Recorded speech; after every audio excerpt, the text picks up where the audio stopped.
Thanks to our Patreon members for helping to make this episode possible, and we're now available on all the major podcasting platforms. You can find more information at the links below. Well, thank you all for coming out on the evening, Friday before Valentine's Day. I appreciate it. I was lobbied by several people to do a night on Karl Marx, and I thought, well, considering the economic situation we find ourselves in, about the first major Western philosopher who made his career primarily, although not exclusively, dealing with economic issues. That's really one of the things he's noted for. He was the breakout candidate there. So that's what we'll be covering tonight. Any questions before we begin? In general, the next week, I had originally scheduled Heidegger for this month, and so next month will be Heidegger. Some people expressed disappointment about that. I can't imagine why. Heidegger, you have to wait for Heidegger. If you ever read Heidegger, it's all about a long time. It always takes a long time. So him being a little late is about right. Anything else? All right, well, let's get started. Karl Marx, born 1818, lived till 1883, whatever it says in your programs, always right. 1883. What's important to note, like Nietzsche, in fact, like with all the philosophers we dealt with, but particularly Nietzsche and Marx, they were born into the Europe that followed Napoleon. And I mentioned before that what Napoleon did is basically blow Europe up. The forces were at work changing the political and social structure of Europe. Napoleon sort of accelerated those and sort of just blew up the old system. He didn't make anything new. The people who made something new were three important, well, more than three people, of course, but three people in particular, which were Talleyrand, Metternich, and Castlereagh. Were all foreign ministers of one sort or another, and they negotiated a European-wide treaty that held, depending on how you want to score, for between 75 and 105 years of peace in main sections of Europe, which was really historically an astonishing achievement. It's one of the great achievements in foreign policy, because they negotiated a treaty that held, as far as large-scale warfare goes, nearly 100 years of peace, after a couple of hundred years where they hadn't had 10 years of peace. But the one way they did this is they created a whole series of interlocking weak governments. And so while there was continent-wide relative peace, in any given region there was political instability. And you had all of these forces that were working one against the other to try and become more conservative, more liberal, to bring back the monarchy. No, let's bring back a radical republican government. No, let's do some sort of communal system, early socialist movements. And so you had this strange combination of peace in a military sense and a fair degree of stability on a large scale.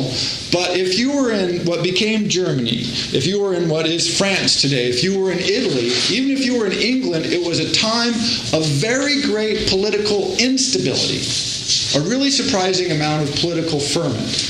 And this is what Marx grows up in. He grows up in a period of remarkable social mobility, intellectual change and flux, and political questioning.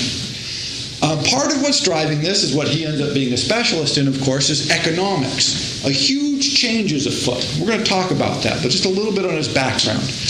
The most important thing to understand about Marx is he was educated in jurisprudence, in law, basically, but was never really all that interested in law. He was interested pretty much from very early on in what was going on. He kept saying the purpose of philosophy is not to explain the world, but to change the world. That's what he wanted to do. We have to have some ideas, some concepts that will change the world. And the first thing he got involved in, both in Germany, well, modern-day Germany, and in Paris. By the way, I'm not going to try to track this out for you, but Marx got thrown out of Paris on 4 separate occasions, thrown out of France. So you get thrown out, they would change government, they'd invite him back. He'd get thrown out, they'd change government, they'd invite him back. He'd get thrown out. He did that 4 times. And then he would go Germany, France, Bonn, Belgium, France, Paris, Belgium, England, Paris, Germany. So it really is complicated. But he was doing the same stuff all the time, wherever he was. He was either on a newspaper, editing a newspaper, or writing some version of a newspaper. And he is generally remarked as the first person to do on-the-spot reporting.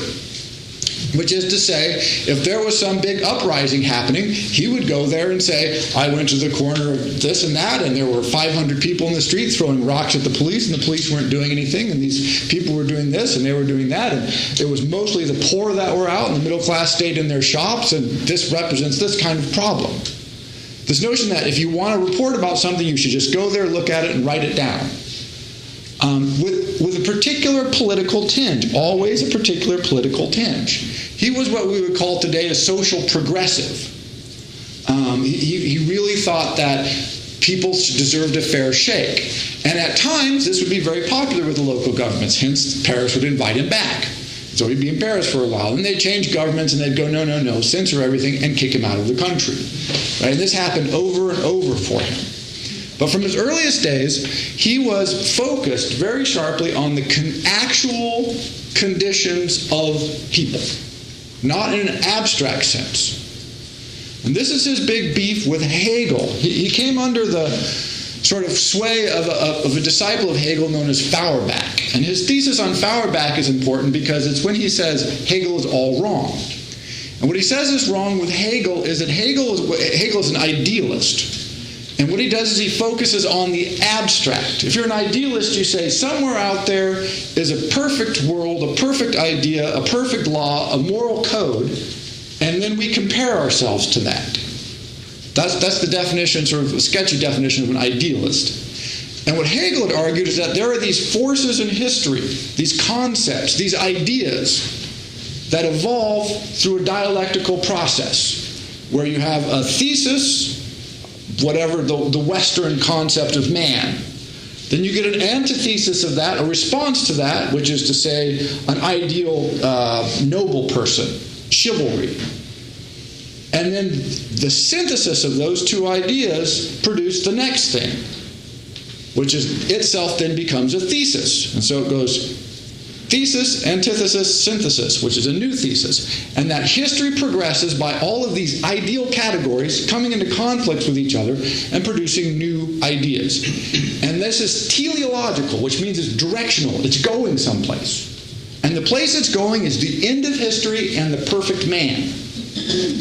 Pretty soon, 100 years, 150 years, we will live in a perfect world. Because every time we do a thesis, antithesis, synthesis, we end up in a better thesis. And then that one goes, and we get a better one and a better one, and pretty soon we will be in a world that has the perfect government, and it is inhabited by perfect man, which Hegel called the end of history, which means there's no more dialectical progress because all the problems have been worked out, and the last man, which means not there's only one person, but that the people who are left are the perfect realization of human possibility. Marx said this was crap, utter and complete nonsense. Marx is like, what the hell are you talking about? There's an idea in the world? There's no ideas in the world. There aren't concepts in the world. He says, what's in the world is the world. Man is in the world. You want to know what's going on in the world? Go look at the world. Look at the statistics. Talk to people. See what they say. How are they living? What are they doing? What are the facts on the ground? That's why he's a materialist. He's absolute. That's why Marx is always referred to as a materialist and a founder of what's called dialectical materialism. He keeps Marx's idea of the dialectic, thesis, antithesis, synthesis, new thesis, on you go. But he said it's not an ideal category, it's actually lived by people in the world.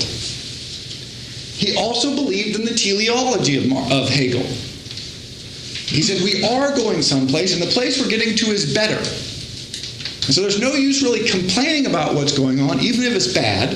What you want to do is understand where it's going and try and get there as fast as you can. Because there's no use fighting the tides of history, because this is what's going to happen. So this is all a sort of shorthand of what his thesis on Feuerbach is. Eliminate and resist the notion of idealism by focusing on the here and now, what's really going on in people's lives, and then extrapolating that into the future. So he keeps the structure of Hegel, but tries to get rid of the idealism by replacing it with materialism. So if you've ever heard the phrase dialectical materialism, it means I dislike half of Hegel.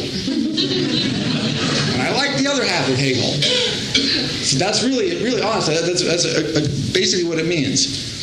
So he's out there, and he's doing the newspaper, and he's getting kicked out of places, and he's getting in trouble, and they have sort of the Communist Manifesto, and he's getting socialist ideas. But it's important to note that the socialists never really liked Marx that much, because he's not an idealist. Because he really is, he always wants to talk about the facts, the numbers. He's a political economist with heavy philosophical leanings, if you really want to think about it. And eventually, after lots of struggle, he gets booted out, and he ends up in London. And this is where most of his significant political writings take place, either just before that period, but mostly in the period where he's in London. Now, he's a refugee. His English is not so good originally, although it gets very much better later in his life. And he has no money or almost no money. And what Marx does is he lives, for the rest of his life, this is about 1846, so he lives about another 40 years. He and his family supported about 95% by Engels. Engels gives them all the money that they have for the rest of their lives, to the point where Engels diminished his quality of living a great deal so that he could support Marx's family. Marx was not good with money. He was good with money in the abstract. He was not good with money in the concrete. And so he's living in the direst of poverty at this point, particularly when they first moved there. So much so that one of his children dies in the home, probably because they could not afford medicine. And they loved their children very much, and so this was a devastating blow to them. But they lived in very severe poverty for years and years and years. But what Marx did is he tried to organize people around his political ideas, and he did lots and lots of research. And what I want to go through tonight is sort of the major steps of his research, and then how he brought that all together into this argument that kind of has become known as dialectical materialism or sort of early communism. He really wasn't a communist. We'll talk about why that is. And then sort of, because, where we are today, a little bit of what this has to say about where we are today. So here he is, he's in England, he has no money, none, zero. So much so that sometimes he couldn't leave the house because he had pawned his only pair of pants. Right? You know you're poor when. Right? So this is officially a sign, if you're wondering. But when he did have pants, he spent hours and hours and hours at the British Museum doing research. And what he was doing research on was economic statistics and social history. Again, how did people really live? How did they live in 1700? How did they live in 1800? How they live now? How many people were employed? What were they paid? What would the wages add up to? What was the cost of living? He did just a massive amount of research. And what this ended up to is he came up with a couple of theories. First, he came up with, and this is not original to him, but at the philosophical foundations, is the notion that property is theft. Right? And he gets this in part from Adam Smith. And the idea is, we live in a perfect example of this, right? Because we come, our ancestors arrive in America, and they look, whoa, here's a continent, and nobody lives here, so the land must be ours for free. And some of the people who lived here said, oh, excuse me, and we shot them. And then the land was ours for free, right? And he said that this is necessary. This is how it always is. To convert property, land, into private property, there is a moment when people who are sharing the land or using the land have to be gotten rid of, and the people who gain access to the land then have to be protected by your governmental system. Now, this isn't just capitalism. He says this is necessarily so. My neighbor used to always say, I'm not so upset that we stole the land from the Indians, but since we didn't pay them for it, why do I have to pay a mortgage? Right? I'm the one getting screwed, and they're getting screwed. Well, who's making the money, right? Somebody is making a good deal here. And what Marx argues, and I think it's pretty convincing, is that he calls this political economy. This is where this phrase comes from. That your economy is always political. It has to be. When the government steps in whatever way and says, you get the land and you don't, and we're going to protect it under these rules, there's your politics and the structure of your economy as based on property. So he tracks out various ways you can organize property under various systems of political economy. But he says, remember, it's always theft. Originally, no one owned the land. Now somebody does. And how that transition takes place is always ugly and messy. All right? So when you talk about economy and economic structures, remember, you're always talking about some version of politics and political thinking. And when you're talking about politics, you're always talking about economics at some level. Second idea he comes up with, I'll give you, these are not in order, but we'll put them all together and make his big thesis, is called the labor theory of value. And this is the idea of why is something worth something? Why am I able to charge money? Well, let's say we have this podium, right? Very nice podium. Somebody at some point paid money for this podium. Where did that value come from? Now, people have tried to say it's use value. Marx said, no, this is silly. It's not use value. Because you can use things without paying for them, and you have things that are useless that you're willing to pay for. And he gives long explanations for this. And his argument is, look, what you end up paying for is congealed labor. You have raw materials, and then you have the labor that took to put the raw materials in some form that somebody else would buy. And so he said the value of objects is just accumulated labor.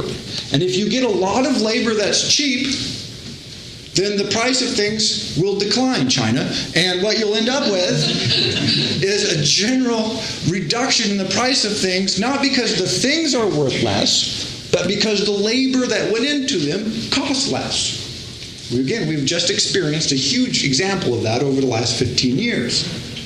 So things have gotten cheaper. Why? Because all of a sudden we have this vast pool of cheap labor to produce them.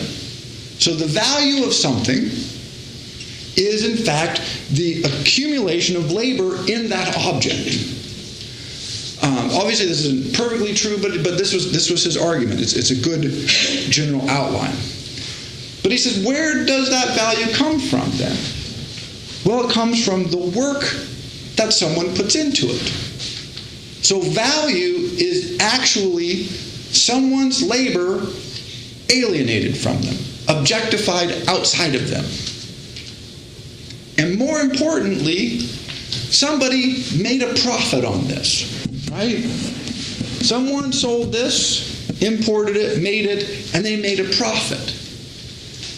All that money is the alienation of more labor value that somebody put into something than they got back. If the value of something is the labor that's put into it, and I get to keep 10% off the top, I've stolen, according to Marx, 10% of the labor value that went into it. I'm accumulating as a capitalist. What I'm doing is I'm accumulating the work of other people. I'm not doing the work, I'm taking it from them. And then what I do, and this is the beautiful part, is I pay them for their work with money. Marx loved money. Money is great. He says, I pay you, or the idea of money, I'll pay you for your work. So now you get back your labor alienated from you in the form of cash. It's not your labor anymore. It's been turned to abstract, and you're getting less than you put in. If you didn't get less than you put in, what would happen to me as a business person? I'd go bankrupt. So I'm necessarily ripping you off. I have no choice. The system is set up to rip you off. You do more work than you get compensated for.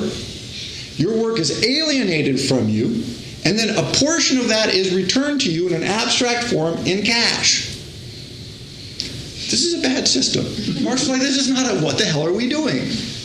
This is no good. And he says, what happens when you do this? He said, well, look around. This is back to his newspaper days. Go and see where the laborers work. The proletariat, laboring in the cities, live in houses without fresh air or sunlight. He says, fresh air and sunlight, the natural gifts of mankind, have become unnecessary. They're no longer, they've become a luxury item. You don't need them to survive. He says, man is not an animal who survives. But even fresh air and sunshine has become a luxury that you have to pay for. We can charge you for everything. And he says, so this does not improve the quality of man's life, it decreases it. Now, along with these lines, another aspect of this is he said, look, not only is the capitalist trying to make a profit, and this is, if you want to know what's going on today, you have to understand this. And this is what I call this is 10 minutes and you have an MBA. You're now going to all get a master's in business administration.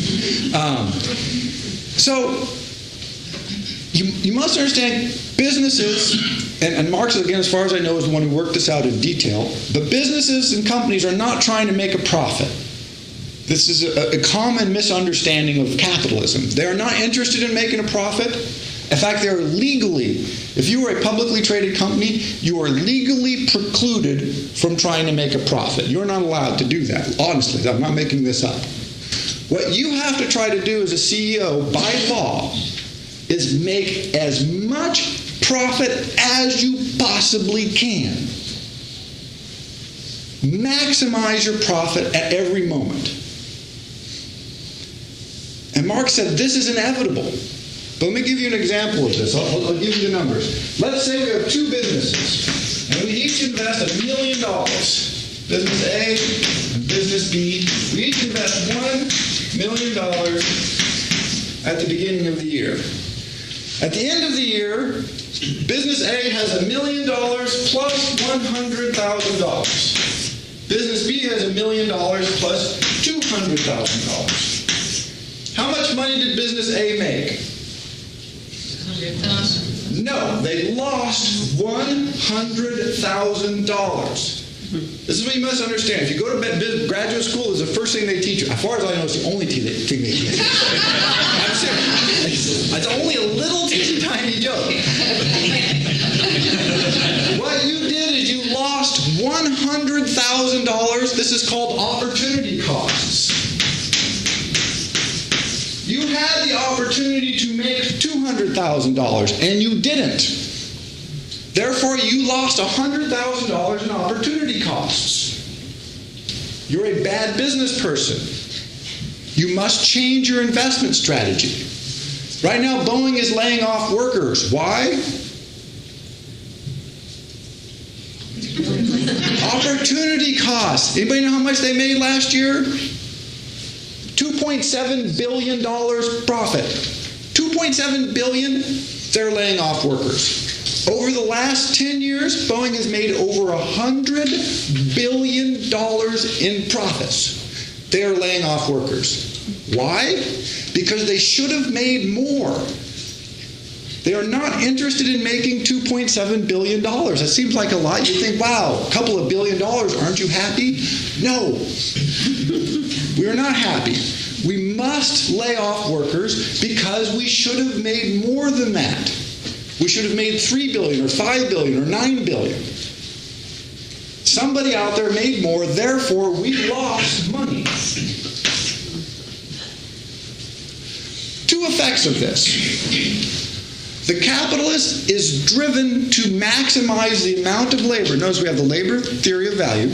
To maximize the amount of labor squeezed out of any given industry. Because if I pay my workers a little more than my competitor, even if I make a profit, I've lost money.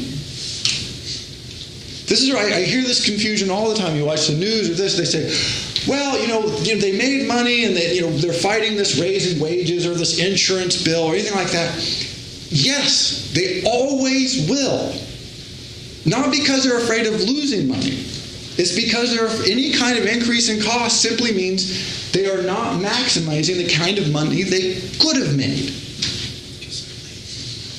So if you don't maximize that profit, there's a couple of chairs right here. If you don't maximize that profit, here's the other thing that happens. If my business returns 10% and your business returns 20%, Which business are people going to want to invest in? 20%. You see, we know how capitalism works. Why invest with this person? Because he runs a crappy business. You see, we're all capitalists now. It's beautiful.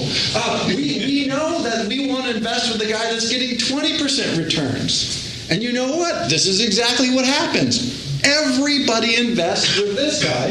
This guy cannot get investors. He goes out of business. And then this guy gets all this person's clients and gets bigger. The second thing this means, besides the fact that they're driven to continuously strive to squeeze every possible last ounce of labor value out of the workers, is monopoly.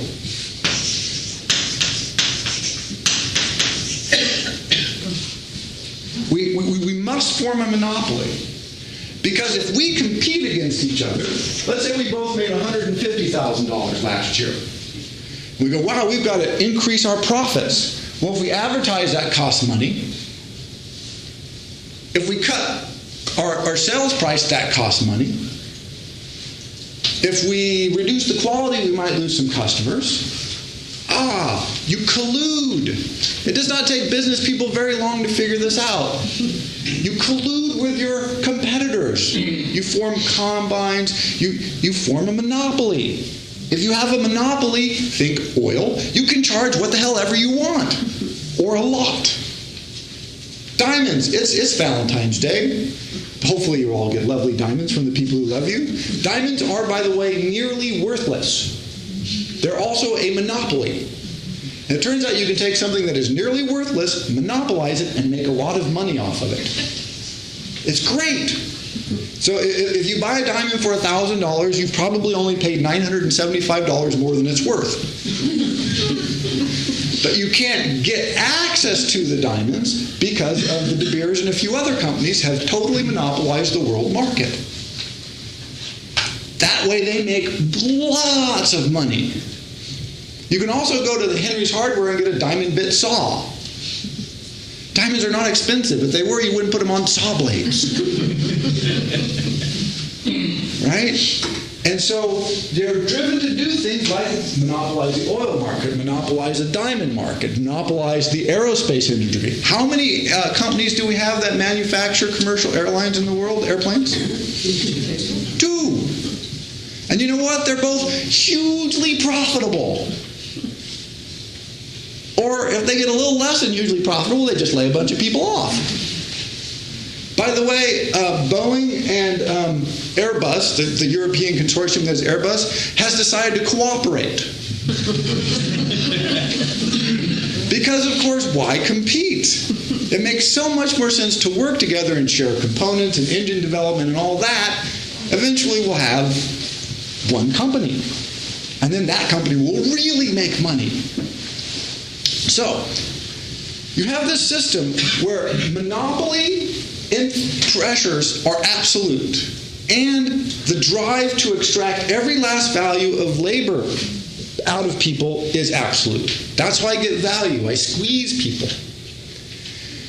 And so Marx combined these two things, and he said, all right, here's what's happening. You have the working proletariat. Companies get bigger, they hire more people, but they squeeze them harder. And then those companies combine and get bigger and hire more people, but then squeeze them harder. You can see where this is leading. Eventually you get so much power coordinated in so few people's hands, and they're squeezing so many people so hard that those people will rebel. He said this is a scientific fact. So you have this growing class of proletariat workers who are being exploited more and more aggressively. And you can track that out. The records on this are very clear. If you go back in England, in particularly great records, if you go back to the time of the Black Death, about 35% of the working population died. And you know what? Wages for workers went right through the roof.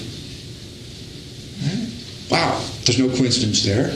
And so then slowly the population built back up. They started sheep farming, which means you wanted people off the land because you wanted to put the sheep there. You had enclosure fights, conversion of public property into private holdings.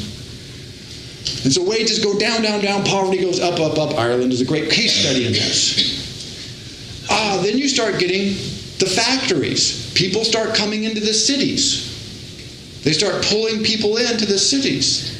This drives up a little bit labor in the countryside, makes people unhappy. But as English factories grow increasingly labor intensive, they need more people. So you start bringing in kids. Right? Originally you don't want kids. Kids aren't great workers, but it's better to pay kids a little bit when you need workers than it is to pay adult people a lot. And once you put kids into the mix, well, now you've expanded your labor pool. Well, and then you start bringing women into the picture. Right? So if half the population before really wasn't able to work, well, now you expand it and you let them work. So you drive wages down even further. A lot of countries had laws that did not allow women to work in factories. And in the early 20th century, this became sort of a women's rights issue. Well, in the 19th century, it was an employee union issue because if women could work, it just drove wages down. It was bad for women and men. It was a way to protect families, basically. And so Marx is tracking all this out. He says, well, what's going to happen? You keep squeezing them and increasing the population of people who are getting squeezed and exploited. You squeeze them and exploit them and expand them. The wealthy, the capitalist class, grows increasingly small but rich. And he said, well, this is just going to explode. How long can this go on? So you have the thesis, which is capitalist private property and the advent of basically the manufacturing economy. The antithesis, which is the rise of the proletariat. You can't have the capitalist manufacturing class without the working class. They're necessarily, they go together. But one is the antithesis of the other. And then the conflict between these two, the synthesis, Marx thought, would be the overthrow of capitalism and the destruction of that system, which would give rise to some form of socialism or communism. He was very vague on what this actually ever gave rise to. But he said that this crash is coming, there is no doubt. So does that make sense? So you've got the labor theory of value. It all sounds not terribly unfamiliar, right? I mean, he's not, I think in a lot of ways, he's just really right about a lot of this stuff. His predictions about the future turn out to be a little wonky, but the notion of this is exactly how capitalists work. They have to maximize their return. Labor theory of value turns out to be excellent in a lot of ways. It's not perfect, but it's excellent in a lot of ways. He struggled with one little part, though, and this turns out to be the key part. He said, what you also get with the capitalist class is you get a rise of what we would call the middle class. He called it the bourgeoisie, but what we call the middle class. This is a class that doesn't necessarily own a lot of capital, but is clearly not the proletariat. And he considered the middle class, the bourgeoisie, to be essentially sort of a virus or a pariah class. They're just sort of a virus on the life of the body politic. They just sucked juice out and really didn't do anything. At least capitalists were doing something. They were investing in factories and building things and making machines and exporting and importing, and that you could understand. And the workers were working. But what the hell were all these other people doing? In insurance offices and stockbrokers. Even then, nobody could figure out what they did. Right? And Marx had several names for these people. And it goes all the way from the hot bourgeoisie, which were people who were clearly wealthy, but didn't own anything and didn't produce anything. This sort of blew his mind. Then you had the regular bourgeoisie, which was sort of all the clerks and the assistant managers and the advisors that go along with business. All the way down to what he called the lumpen proletariat, which is a great name, the lumpen proletariat. And these are all the people like the pipe fitters. They had technical skills. They somehow worked in the system, but they never really seemed to work in the factory. Right? And they were sort of a little bit outside the system. And so he tried to take all those people and say, well, they're just along for the ride. They're unnecessary. They're unimportant. It turns out that they're very important and very necessary, which is how we get to where we are today. But one more step between there. He says the final thing we have to understand in all of this is money. Money, money, money, money, money. He says the great thing about money is that, as they say, it answers all seasons, right? If you want to travel, money can make you go. If you want a book, money can get it for you. If you want food, money can procure it for you. If you want rest, money can get that for you. If you want activity, money can get that. It converts into everything. And he says, and so we get confused. When we buy a car, he uses horse as an example, but car works for us. If we buy a car, we confuse the power, the perhaps beauty, the wonderness of the car with our own power. We think, I have purchased it. Now the car is an extension of my power. Its speed is an extension of my speed. It's a demonstration of my capacity to make my force felt in the world. It realizes my ideas. And in part it does. That's the crazy thing. But in part it doesn't, because it's always external to me. This is what money does. It does things out there. He says, so we have this strange relationship with money. We know we want it. It does for everything. Marx says it makes the ugly woman beautiful. It makes the valiant man whore himself. It makes the slow man fast. It makes the social pariah much loved. Right? I mean, he just goes through the whole thing. And it is true. Right? Money answereth all seasons. And he said, so we become convinced that the getting of money is the getting of all good things. And so this is what we become focused on. Now, how do we get money, he says? Now, if we're not the proletariat, just slaving away in a factory, he says the way we get money is we entice desire in other people. I need to create in you a desire for something that I have to sell for you.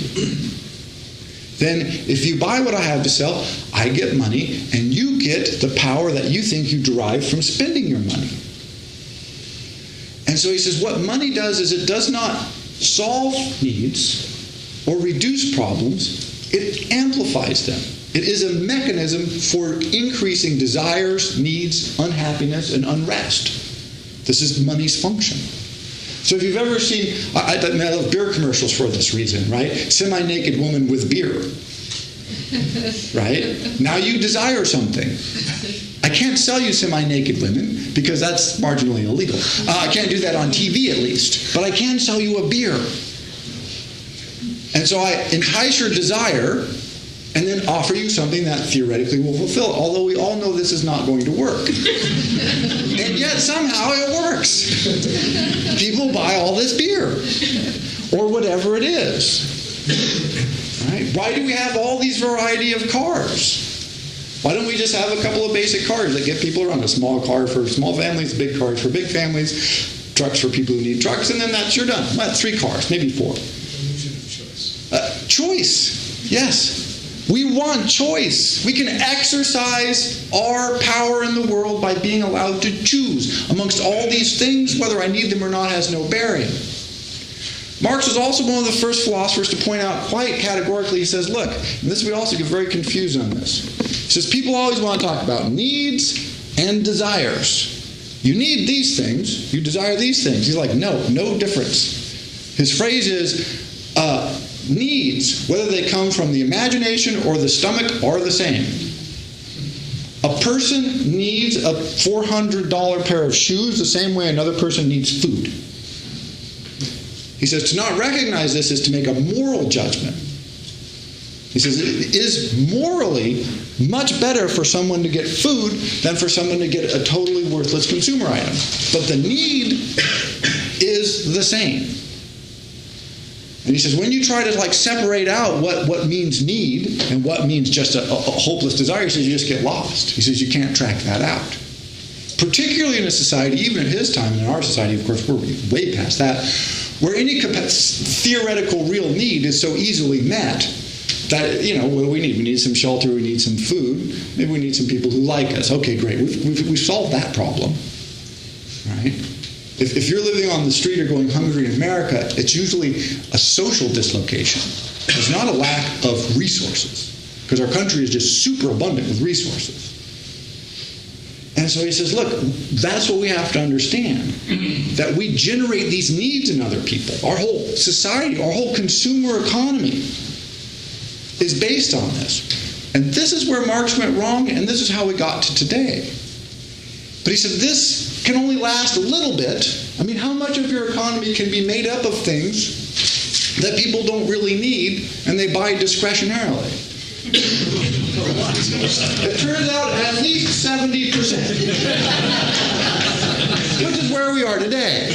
But that's only temporary. Oh, perhaps, now maybe not sustainable. Right. But for a long time, you can at least have an economy that runs on 70% pure crap. And he says, he never predicted. This is where he went completely wrong. He's like, you hit 2 or 3% and it's all going to blow out. But why were we able to get to this level? And here's where Marx really, I think, goes wrong. So far, everything seems good. What's been happening to the middle class over the last 100 years? It keeps growing. It keeps expanding. Marx thought that the proletariat would keep expanding. It didn't. It expanded for a long time, until all the people from agriculture had been sucked up. But you have to remember that in his age, in the 1840s, you're talking about economies that have 60-70% agriculture. England was very manufacturing dense, about 50%. Anybody know how many people work in agriculture today in the United States? It's less than 2%. The Census Department can't track it anymore. It's sub 2. Because they can't track any industry that has less than 2%. So they always say it's less than 2, we don't know how much less. So even if we take 2%. So 98% is not in agriculture.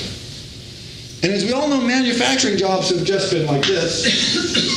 If you've got a chart from 1950 to today, manufacturing jobs are just on a straight downhill. Marx thought that when this happened, you'd have unemployment, which would lead to civil unrest, which would lead to revolution. So either the people would get squeezed so hard to extract all their excess capital, and they would rebel, or there'd be some financial dislocation, they'd all get laid off, and they'd rebel. Both these things happened in small ways in Marx's lifetime. And he went, aha, see, look, the Paris Revolution. People are all laid off. The economy's out of whack. People are rebelling. They overthrow their government. See? What he did not predict is the degree to which we love crap. Right? The degree to which we are more than happy to get money. And it turns out that if you promise people money or the opportunity to make some more money in the future, they love your economy. It doesn't matter what your economy is, by the way. You just tell people, look, yes, you're not rich now, but next year you can be a little richer, the year after that a little richer, your kids will be a little richer. Oh, everybody's happy. The day you tell them that, oh, your kids are probably going to be less rich than you are, everybody is unhappy. And he did not, he did not predict this. And so we're in this interesting situation where, not worldwide, but particularly in the United States, what they call developed economies, the proletariat that he talked about is not ceased to exist, but it's become a relatively small percentage of the economy. But the rules of capitalism keep functioning exactly the same way. So what's happened, and he predicted this a little bit, is he said, everybody who makes it in the middle class wants to be a capitalist. Why did people buy all these super expensive homes with mortgages with nothing down and really super rates at the end of it? Because they thought that in 2 years they'll be able to sell it for even more. Why? Because more money is good. If you watch news over the last couple of years, you heard over and over again, oh, don't put your money in this because it's only returning 5%. If you put your money in real estate, you'll return 15%. or 20%. Or if it's late at night and you shouldn't be watching these programs, 100% in 5 days, whatever it is. Right? Those magic. See, this is the capitalist mindset, though. That's what you have to understand. This is what Marx was basically the first person to track out and understand. He says this is necessary. If you have $1 million to invest, you don't want 100,000, you want 200,000. If you make 100 and somebody else makes 200, you think you're losing. If you make 200 and somebody makes 500, you think you're losing. And so people respond to this. We will all respond like capitalists. He never predicted this. He always thought capitalists would be a very small class. It never occurred to him that you could grow it and grow it and grow it and have a whole society of people who respond in this way, trying to maximize the return on their investment. By the way, if you've ever heard of the Chicago School of Economics, this is their argument. They say Marx was right about everything, except for this notion. He said, no, everybody's going to act like a capitalist. Marx said, only a very few people would ever willingly do this. Because the flip side of it is, how do you make money? You make money by exploiting other people. You take their labor value, which is labor theory of value, and you take it from them. So if you sell me a house for $100,000 and I sell it for $200,000 a month later or a year later, it seems like I probably ripped you off. Right? We think of that as a good deal. Marx was not so clear on that. And he thought most people would be unwilling to do this. He thought it was only a particular class of people who would happily exploit or take advantage of these situations. Which is because he lived when he did and doesn't live today. And so he was in this transitional period. Agricultural workers were going away, becoming the proletariat. Proletariat's growing. Exploitation of the workers is becoming absolutely mind-boggling intense. Some of the things that he charts out in documents is that they made, for instance, they made a baby formula that was powdered milk and opium, so that women could give it to their children in the morning. They would just, of course, go into a coma, more or less, and lay there unmoving for the rest of the day. They would go and work a 12-hour shift, come home at night, feed them another bottle because they've just worked a 12-hour shift, and then they pass out into a coma again. And so they had children that literally lived for years on these mixes of formula because the women have to work. He said this model is that everything becomes exploited from you, becomes alienated to you. Is your home your home? No. If you don't pay your rent, what happens? They kick you out. If you don't pay your mortgage, what happens? They kick you out. He said even primitive man curled up in a cave had more ownership than modern working man. Notice that a feudal system of property ownership was inherited. People didn't really pay for property in feudal systems. In an aristocratic system, property was awarded.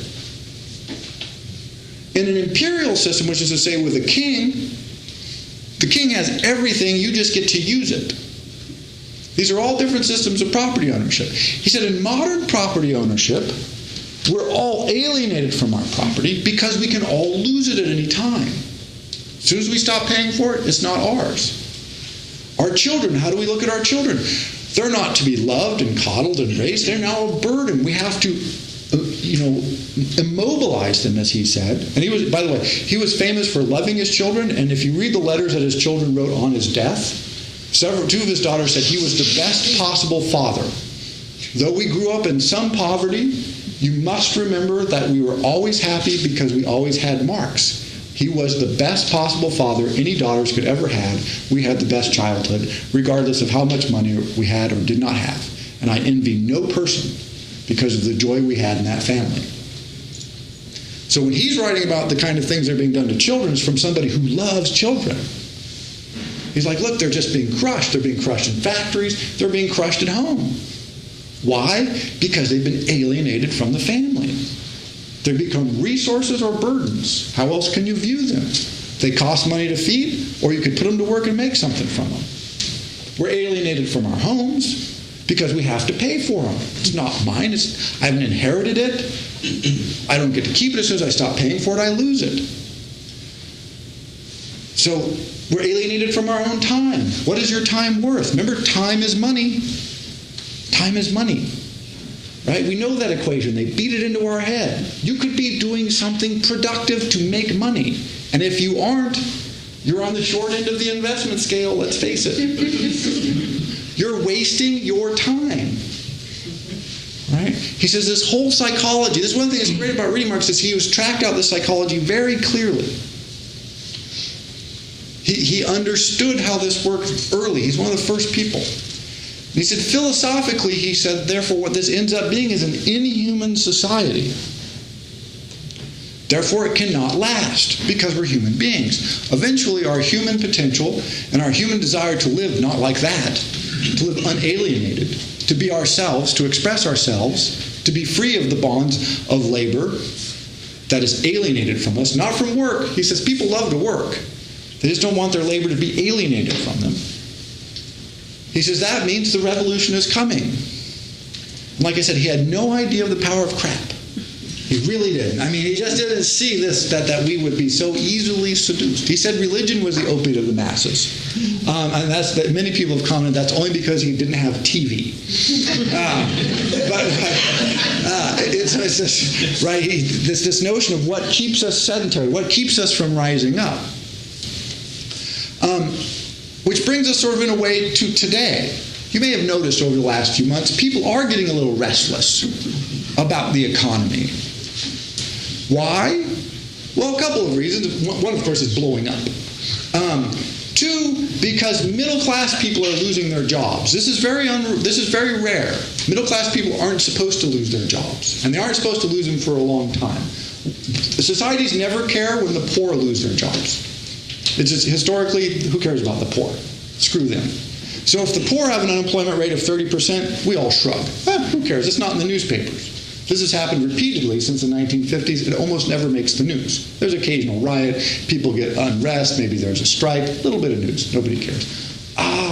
You start laying off middle-class people, and you're breaking the deal. The deal is, I get money, I buy crap, you leave me alone, I leave you alone, everything's good. If you take my money away, you take away my capacity to express myself, to make my power realized in the world.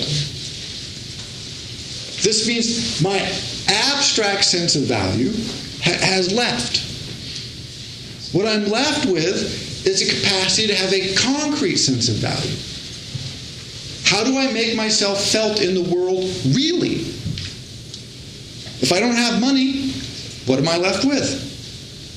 I have to act. I have to do something to make myself felt, to really be in the world. Now I'm not alienated from myself. I'm acting in the world as myself. I'm not doing it for money because I don't have money. I don't have a job. And so if I go on strike, maybe I go on strike to get my job back, but notice this is different than working for a job. If I march in Washington, see, that's different. And it makes everybody a little nervous. Right? How many people do you want in the streets? Is 1,000 people okay? How about 5,000? How about 10,000? How about 2 million people there for the inauguration? 2 million. Right? If 2 million people went to the inauguration, let me tell you, everybody noticed that. And what they realized is 2 million people could go on the streets if the economy keeps going downhill. This makes everybody nervous. This has happened once before in history, by the way, in our history, called the Great Depression, where we had an economic downturn serious enough to cause significant political change. We don't know if we're there yet. We might be, we might not. We'll see. But Roosevelt was very clear in this. He said, look, either we get the economy going or we're going communist. He says, everybody accuses Roosevelt of being left-wing. He kept saying, no, I'm a conservative. I'm the guy who doesn't want to become a communist. He says, if you have 30% unemployment, it's not going to be too long before people get pissed off and overthrow the government and something bad happens, as far as he was concerned. This is exactly what Marx said. But what Marx never foresaw was Roosevelt. and those kinds of policies. That a government could step in and say, hey, this is so bad, we've got to basically give money to people. We've got to do stuff to make people's lives better, or else they get up and overthrow us. So there's this new complication of political economy that Marx really hadn't predicted. That governments would actually respond to this sort of thing. This was unheard of in Marx's time. What you did in Prussia was you got out the cavalry and they rode down on the people who were in the streets. And if the people in the streets had enough rocks and guns, well, then they killed all the people on the cavalry. Liberal government, conservative government. Depends on who won the battle in the street. And so the notion that you might be able to avoid those two extremes through some sort of strange policy change, really, this was Roosevelt's bet, and he kind of won that. At least he's won it for a while. We'll see how long this bet keeps going. And so we're in this very interesting times, many components of which Marx had predicted, some of which he hadn't. The capitalist desire for monopoly and maximization of profits. He had absolutely right. There is no question about this. People keep saying, why did our banks fail? Why did my bank or somebody else's bank or Citibank, with all these smart people, loan out on these horrible loans? Yeah, greed. Because let me tell you, if you're Citibank and you're making safe loans and getting 7% a year back, and some other bank is making crazy loans and getting 20% a year back, who's smart and who's dumb? The person making 7% is dumb. And those people would all be fired, and then these people over here would buy that bank, and then they just make the bad loans anyway. So it's a system that absolutely requires you to do crazy stuff like what's just happened. The only way to avoid it is what Adam Smith said. Adam Smith, and Marx quotes him on this. He said, two businessmen only ever meet together to collude, to fix prices, cheat customers, or avoid government regulation. That's what he said. And Adam Smith should know. And Adam Smith is often trumpeted as the great free market mind. No. Adam Smith was like, look, you can have a free market, but it's got to be so draconianly regulated by the government that we wouldn't even recognize it today as free market. But left to its own devices, the forces that Marx talked about kick in. And curiously, which we're experiencing now, at least a little bit, is if people feel their economic situation declining and their exploitation and fear increasing, they will rise up and overthrow whoever they perceive to be their masters. That was his model. That was his prediction. It didn't work out like he said at all, in the sense of the proletariat didn't rise up, right? They just shrank away to nothing. And yet that force still seems to be there. It may be, although we don't know, we have no way of knowing this, but we're going to run this experiment, that if you piss the middle class off enough, they might do something. Historically, they've been active. That they really hate it when they lose stuff. The poor people, they never, like Russia. It's so hard to get peasants to revolt. You can do anything to them. They never revolt. This is why Marx said the one country that'll never go communist is Russia. Great prediction, huh? Because he said, because they're a bunch of peasants, and peasants never rise up. It turns out that you really, really have to abuse your peasants to get them to rise up. But the Tsars pulled it off. They abused them so much that they actually rose up. Middle class turns out to be much touchier. We don't take a lot of abuse. We take a little bit of abuse and then we get pissed off and we do stuff. Or at least we'll see. So finally, like I said, according to Marx, we're in this very interesting place because much of what he argued for is of course, clearly still operating. But this middle class he wasn't predicted. And I really recommend, if you're interested in this kind of thing, of looking back at Roosevelt and his economic policies and what people were saying. Because what they were saying at the time was you have fascism and you have communism. Some people said we should go communist because communism is right, the Marxist line. Some people said, no, we should go fascism because that's the conservative response to this left-wing nonsense that is communism. Nobody was saying, sort of liberal democracy, hedge your bets, sneak through the middle. People thought that was insane. They just thought Roosevelt was doomed. A few people did, very, very limited number. He said, maybe you can salvage something between those two extremes. And it may turn out that you can, but not for very long. And maybe that really at the end, maybe we do have to go to either really repressive societies or of one flavor or another, depending on which direction you want the repression to come from. But we don't know yet. Finally, I would suggest if you read the passages on alienation that are in there, those are all from the economic and philosophic manuscripts, by the way. If you want to read one book by Marx, and you probably only want to read one, I strongly recommend that one because it's the notes and outlines that he took that were expanded dramatically in works like Das Kapital, 3 volumes, and Grundrisse, which was an even larger work that he had projected on this. Now, Das Kapital, particularly the early 2 volumes, are excellent, but they're filled with a huge amount of quantitative research. So he says, here's an argument, and here's 100 pages of examples, proofs, and logic to support that argument. So you go through that 100 pages, and you go, and it's cites, statistics, evidence, quotations. I mean, it's very dense scholarly work. So I don't want to criticize it in that sense. But you can get the outline of the ideas from a very short work called the Economic and Philosophic Manuscripts. But where I think finally Marx really was right, and where he continues to be right, is on this question of alienation. On this question of what does it mean to be a human being in a world that's mediated primarily by money? How do you operate in this? And it's not clear that Marx had any idea how to get rid of it, but if you read through there, particularly if you read the whole sections in the manuscript, he says, look, no pimp was ever as creative or innovative as a marketplace is in trying to first arouse your desires and then meet them.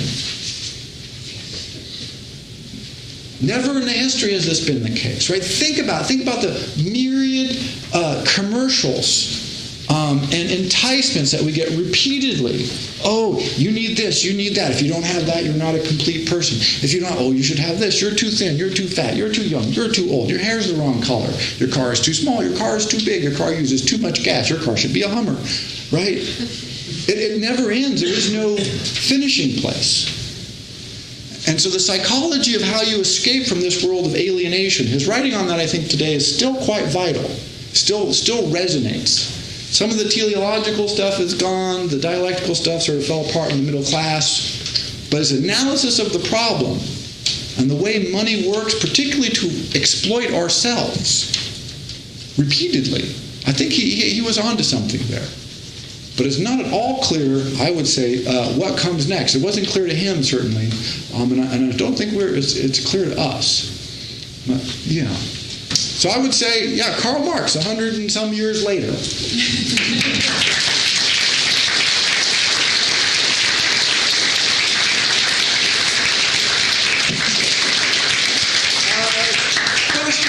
Questions, yeah. Did he ever view the media for what it was at that time as a means of yes, controlling discontent? Yeah, well, he was because the media then was all propaganda, right? I mean, like it is today. And so the whole notion that we have of like a free media, I think he would have found that hilarious because what you had was propaganda. I mean, government shut down newspapers because they didn't agree with the government line, which meant that all the newspapers that you could buy were newspapers that were taking some version of the government line. So this is the news that you've got. This is why Marx kept getting in trouble. He was one of the first people, literally, to develop sort of the notion of an investigative journalist who goes out, finds out what's going on, and then exposes it. He did this systematically. And that's why he kept getting kicked out of Paris, and then out of Bonn, and then out of Germany, and then back into Germany, and then to Belgium, and then out of Belgium to Paris, and back to London. He was in trouble in London. So yeah, this notion that we should look to the media to save us, I think we would have found that hilarious. Particularly when the media then didn't even have commercials. Right? The notion that you would combine the news with commercials, I mean, oh, come on. I mean, General Electric owns one of the news stations, right? Marx is going to say, well, you don't have to know more than that. Right? I mean, it just tells you everything you need to know about that news. Yeah. So good question. Yeah. Other questions? Could you speak a little bit more on the difference between work and labor maybe with some references to current jobs. What would be the classes of jobs that would be worth this labor? Well, one, he wanted to always say who gets the output of your labor, whatever it is, and who controls what you do. If it's you, you're much more likely to be doing work. If it's somebody else, you're much more likely to do labor. And he says, don't be confused. He says, people need work. People like to work. You can't live without work, he felt. He says, but when the structure of your work is not set by you, and the output of your work is not set by you, or not enjoyed by you, then you're doing labor. And so that's what you have to know. It's not that other people can't benefit from your work, because this is sort of the communist ideal that he was working towards, is that if we all work together cooperatively, we can all share, and life will be better for everybody, which works in theory, but not too much in practice. But that's the notion that you're doing what you're doing because you want to do it. If you're under any sort of external obligation, you're probably doing labor. Now if you can escape that, I don't know. But that was the argument. He was hoping you could. Yeah. What did the post-Marxian communists add to Marx that made it distinctive? Well, the Russians added guns and torture, right? I mean, that was their big innovation. People will love communism if you beat them to death long enough. Although I make that joke. It's not entirely true, because for the first decade or so, they was very hopeful. Huge advances were made in Russia because people really did say, look, we can make a difference, we can change our country, we can move forward. And they didn't expect reward. They really believed. They were believers. It was sort of a religious movement, which is why Stalin became an icon, because he became a sort of secular god. We're doing it for Stalin, like building an Egyptian temple for the gods. I mean, it was this act. But what they really added was the forced collectivization by the state, that it was okay for the state to force people to do this. Marx said this will happen naturally, so you don't have to force anybody to do anything. History will take its course. There's nothing we can do to stop it. The most we can do is maybe advance it a little, but basically this is going to happen. The ideological change was the notion that no, a pure state develops, which then forces people to do what's good for them. And that would be the big change. Did they have some kind of philosophical view that they were somehow a historical vanguard? Yes, that's the idea. We are in front of the curve. This is what's going to happen, and so it's okay for us to force people to come along. Marx never had that notion of forcing people along. He had the notion that people would want to. And he also said there would be violence, because people aren't going to give up their capital without violence. He thought there would be some. So it wasn't that he was totally opposed to violence, but he never had this notion of you make the workers do stuff. That was sort of antithetical to his whole idea. The workers would do it because they wanted to. In fact, until the workers wanted to, it wouldn't get done.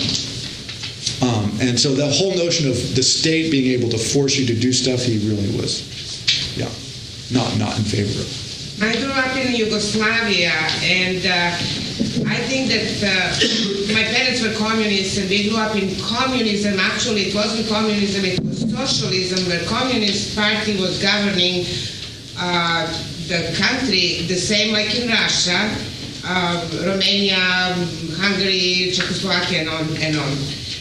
What helped governments control the people was Second World War. Yeah. Where Communist Party was basically very powerful in organizing the resistance against Germans. Yeah. And that's where communist governments took charge in order, after the war, to help people. It was communal work, agricultural work, very little industry. And then Yugoslavia turned into socialism, where workers, labor, could participate in bringing the decisions of how to buy, how to produce, and how to disperse the profit. Yeah. but that didn't last too long because of ethnic and national rise-ups and so. And I think that's two excellent points. That's why I said one is, it's easy to joke about it, but in Russia and in other countries, communism made great contributions voluntarily, without force. But it slowly morphed into, particularly in Russia, into a very repressive system. And two, if you thought communism looked bad, boy, when the Nazis invaded your country, you really thought it looked a lot better. And so a lot of countries that were sort of ruled by weak, and this is why people didn't believe Roosevelt could pull it off, because you had sort of these weak, what we would call liberal, social, Republican governments that were invaded by this devastating force of fascism. And the people said, look, the power, this is the future, fascism is the future. And other people said, no, not fascism, communism. And so in France, it was the communists who did a lot of the resistance fighting because they're the only organized people. I mentioned that in the Sartre lecture. He wanted to fight, but he was a bunch of intellectuals. They weren't so good at organizing. But when Russia comes back through and kicks the Nazis out, if you had any doubt which side you were on, pretty much the Nazi atrocities made the communists look good practically no matter what they did. In Poland, they did some pretty devastating things, but nothing compared to what the Germans had done. And so this also gave a big lease on life to the communist ideology. And in a lot of countries, it delivered a lot of good things. But then, of course, it's sort of faded, and many countries went different ways. So, yeah, it is important, yeah. And that's why I want to mention it did make great contributions. Yeah. Yes, sir. When I try to understand the logic of these ideas of Marx, and they're described here as laws of political economy, and how they would have made sense to him or to his colleagues or to the times in which he lived, I'm having a lot of difficulty because the logic escapes me when you talk about, for example, if you itemize here 1 through 6. Yeah, that's a quote from him. Right. Okay. So, and is there one that's confusing for you in particular? Most of them seem disconnected to reality. Can I see real quick just to... I don't want to misquote him. The more workers produce, the less he has to consume. So again, this is the exploitation of labor. The more you work, the more I exploit from you, the less you have. This is help me understand this. So in practical terms, what he is saying is, so you work in a factory 10 hours a day, right? And you get paid $5 a week. I don't know, make up the numbers. Now, the capitalist comes in and puts a machine in that now that you run for the same hours a week, but now you're producing 10 times as much. Do you get more? Well, I don't know what the practice was at the time. No. Either I fire you because I don't need any more workers, or you produce 10 times as much for the same amount, or, as often happened, because I'm now able to produce 10 times as much for less money, I cut your wages. So there wasn't such a thing as piecework then? There was, but this is what manufacturing kills piecework. Right? So this is what's happening. This is what happened to manufacturing in the United States with China's pressure. Right? So you work, you're being wildly productive. What does that do? It drives down prices. And so we lay you off.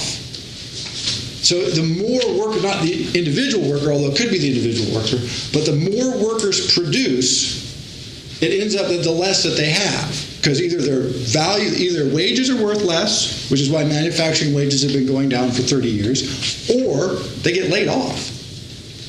So the more workers produce, the less they have. So for instance, we're laying people off left and right in the country, right? Is it because we produce too little?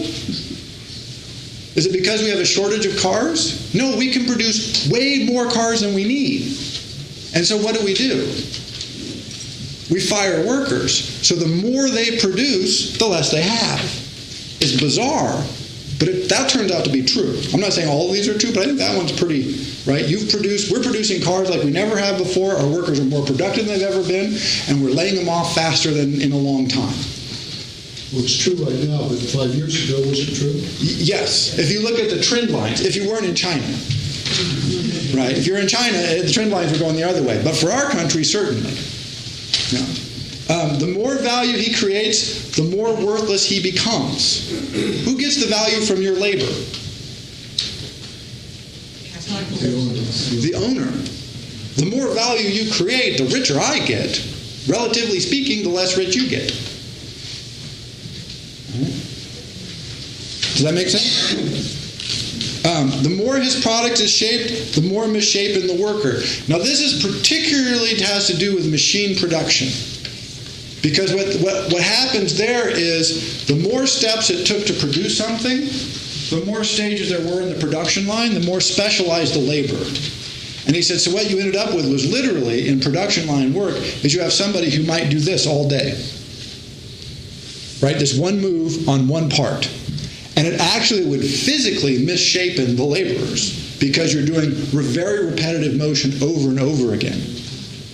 And so that's sort of, as we lose those kinds of production lines, that becomes less true. But in Marx's day, that was very much true. Because, again, quite literally, it would bend the bones and twist the frames, particularly of women.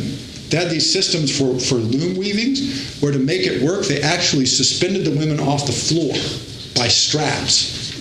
And they would slowly lose the use of their legs. It would cripple them. Because it was the way they interacted with the machines, they would just hang them all day. Now, the more civilized his object, the more barbarous. Well, that's sort of a tough one. The civilized his object, the more barbarous the worker. What he means, this is an abstract notion, which is the notion that the more civilized our society becomes, the more we sort of push the worker away. The more distant we are from the worker, the less we care about the conditions the worker is in. So, for instance, we have these rules about labor in the United States. We don't have any rules for labor in China. Screw them. We don't care. We have child labor laws. Indonesia, not so much. Do we buy stuff from Indonesia? Sure. Why? Because we're civilized. They're barbarians. Let them exploit their children. Screw them. Right? I get it for cheap. Cool. But I don't want to see it because I'm civilized. So we just exploit it, right? It's illegal to cut down old-growth forest, more or less, in the United States now. But hell, we do it all over South America, and we buy the wood. Hey, do it over there, not here. Because we're civilized, they're barbarians. And so this notion of distancing yourself from the workers by being more civilized, he thought was a recipe for sort of making people invisible and then really putting the screws to them. Right? If you have to live next door to somebody, it's hard to torture them so much. But if they're 1,000 miles away, who cares? In this case, he's particularly thinking of British India, right? Where he kept saying, boy, you think it's bad in factories here? Ooh, you ought to go to India. Yeah. The more powerful the work, the more powerless the worker. That one, I don't know. I'll look at the translation. 6. The more intelligent the work, the duller the worker, and the more he becomes a slave of nature. Yeah. This is where by intelligent there he means technically demanding. Think of computers, right? And how much you have to focus. Because people always say, oh, computers do all these wonderful things. All you have to do is retrain yourself, right? They're not human objects. They're not made for us. They're made for computers. And what we have to do is adapt ourselves to the way they function. If you've ever thought, why the hell does a computer work like that? This is what you're realizing, right? That it's alienating because it's technologically advanced, and it sort of makes us not human. So I think stupid is probably the wrong word. It makes us less human. Yeah. Does that answer some of your questions? Well, yeah. In a sense, it would make us more stupid because we're restricting our mental activity to a different range. To a certain kind of thing, rather than making to an inhuman range. Yeah, jumps and Absolutely. No, that's right. Absolutely. Yep. Is the proletariat decreasing worldwide? Boy, that's an excellent question. What's the question? Is the proletariat decreasing worldwide? That's a good question. The rise of China and India their populations are so large, and so their agricultural sectors are decreasing, and their factory work all over Southeast Asia, but particularly in China and India, has been expanding so dramatically that I would guess that they probably aren't, that the proletariat might be growing. But you'd have to look at the numbers. But off the top of my head, I would guess yes, after shrinking for a long time, now growing. But isn't that kind of academic? You got the middle class instead of the proletariat, but the capitalists still got to extract their wealth. They still got to get it from a class of people. Does it make any difference whether it's the proletariat or the middle class? They're still extracting that wealth from them. Well, it makes a difference as far as Marx was concerned, because we're volunteering. We love our jobs. Look how pissed off people get when you take it from them. That doesn't mean you love your job. Well, he says we had a different relationship to work, right? He felt that the impulses that they might be wrong on this. I'm not saying, by the way, in all the philosophers, Marx included, I'm not saying they're right. I'm trying to explain what they say. He felt that it was a very different relationship, and that the proletariat was in very much because in his time they were more or less working at gunpoint. If you went on strike, they could kill you, and they did. Today, we're not working at gunpoint. The middle class, in fact, the middle class will take up guns to get their jobs back, right? But they won't take up guns if they've been fired, right? It's the working conditions aren't what the middle class complains about, except for wages, right? Whereas proletariat workers, when they're literally being worked to death, it's a different. So I don't know. It may not make any difference. I don't know. But at Marx's time, there was a very clear distinction. If you were a working class person, you had basically no rights, almost no political rights. I mean, you see the kind of wealth that's being accumulated today. It doesn't seem like the capitalists need proletariat. But if you look at the kind of wealth that the middle class is accumulating today, it doesn't seem like we need capitalists. Right? Well, I mean, this is I'm not sure of that. This is the notion, like I said, when people, like for the last couple of years, to bring it back to modern times, when people kept saying, drove me crazy, your home is an investment. This would have driven Marx right out of his mind. Your home is an investment? No, your home is your home. It's where your children are. It's your family. It's everything but an investment. But we have the capitalist mindset. Everything is an investment. Everything has to be converted into some sort of monetary value, or else you're missing something. And for Marx, that's the infection. That's really the mental problem, the inhumanness of it. It's not a home anymore. It's some sort of stock portfolio add-on. And for Marx, that's truly barbaric. He thought that was barbaric, because now if you're alienated from your own hearth because of the way you view it, well, what hope is there? All right, well, thank you very much. Time to break.